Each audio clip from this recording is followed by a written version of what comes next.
Poucas histórias foram capazes de tocar tantos corações por tanto tempo quanto Os Miseráveis.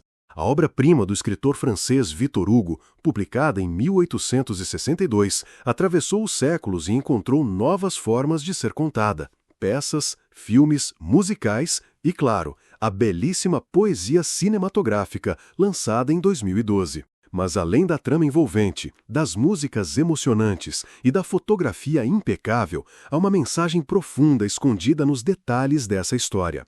Uma mensagem sobre o amor de Deus por nós, um amor escandalosamente generoso, uma graça que quebra correntes, desfaz condenações e transforma identidades.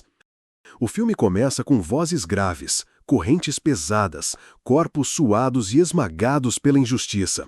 Eles cantam: "Olhe para baixo, olhe para baixo". É uma ordem, um comando que ecoa como sentença na voz daqueles prisioneiros.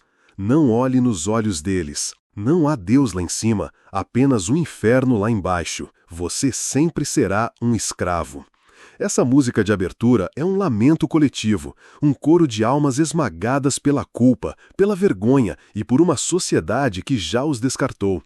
Cada linha é um tijolo no muro da condenação. E Jean Valjean está ali, no meio, repetindo como os outros, tentando acreditar que ainda há esperança. "Amado Jesus, ouça minha prece", ele clama. Mas a resposta que ele ouve é seca. Jesus não liga. Quantas vezes também nos sentimos assim, como prisioneiros marcados pelo passado, como se o céu estivesse mudo e só restasse o peso da vergonha. Javé, o guarda, aparece então como a voz da lei, impessoal, rígido, incapaz de ver um homem, só um número.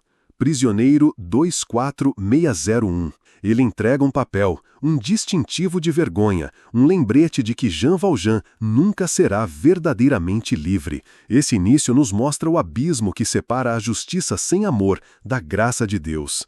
O mundo diz: "Você é o que você fez", mas Deus diz: "Você é o que eu posso fazer em você". Essa não é apenas uma canção, é um retrato de mundo privado de graça, onde todos estão olhando para baixo, porque esqueceram que há um Deus que nos convida a olhar para cima. E é justamente nesse cenário escuro que a luz começa a brilhar, não por mérito, mas por misericórdia.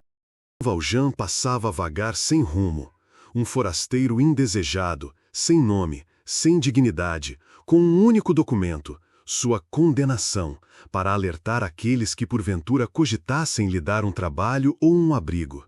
Mas é nesse estado miserável, cansado e faminto, que ele encontra o amor de Deus, simbolizado na figura do bispo Miriel. Não há perguntas, não há julgamento.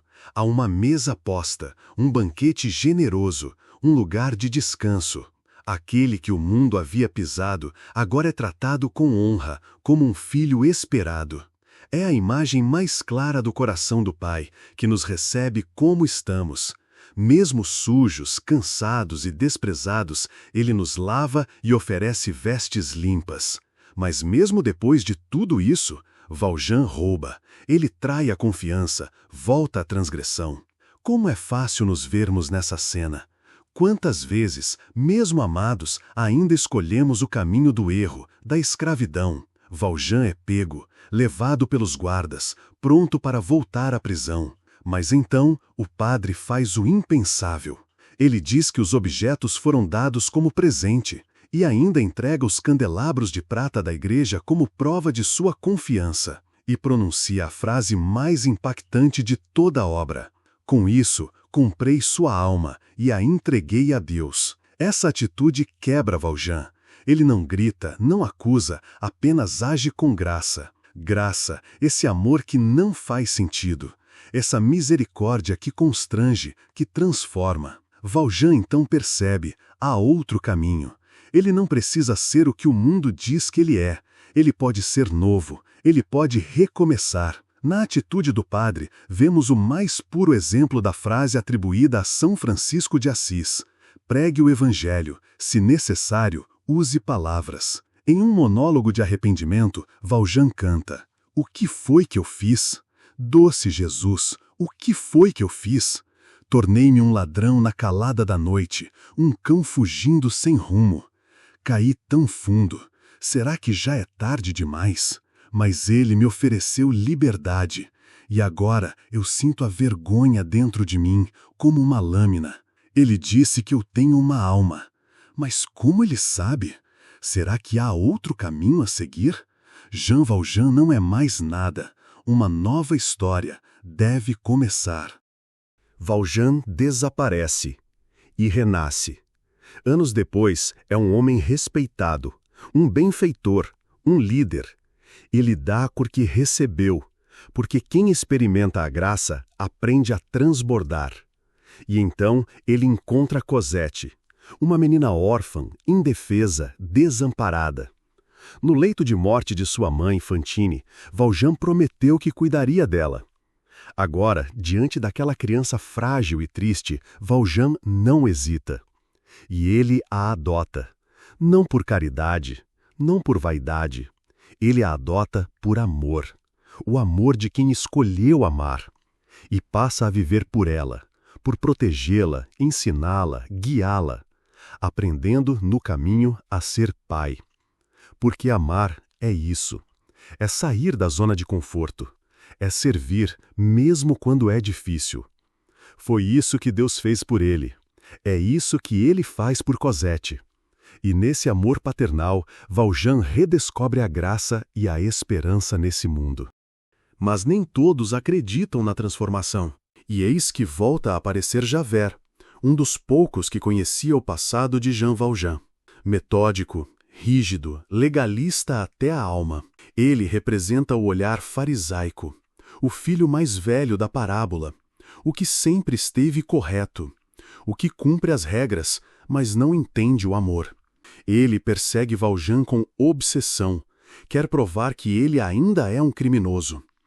Javert representa muitos de nós, que um dia foram Valjean, mas se tornaram juízes impiedosos. Sabem a lei, mas esqueceram da graça. Exaltam o castigo, porque não confiam no perdão. É quando a vida inverte os papéis.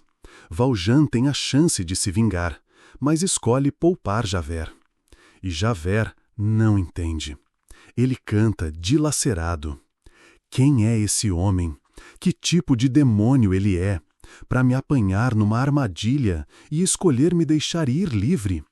Era a hora dele, de selar o meu destino, e ele me deu a vida. Javert não suporta o perdão, não entende a misericórdia. O amor é escandaloso demais para sua alma endurecida, e isso o destrói, porque a graça, para quem vive de méritos, é insuportável. Mas para quem já foi salvo por ela, a graça é tudo. Os Miseráveis não é apenas uma história antiga. É um espelho. É o Evangelho em forma de poesia. Jean Valjean nos mostra que sempre há chance para recomeçar. Que o amor de Deus não exige perfeição. Ele acolhe, cura, transforma. E nossa missão é amar como fomos amados.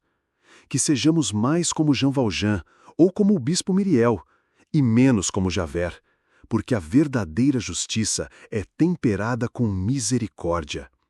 Porque onde abundou o pecado, superabundou a graça. Mas só enxergam isso os que reconhecem que, sem a maravilhosa graça de Deus, não somos nada, além de miseráveis.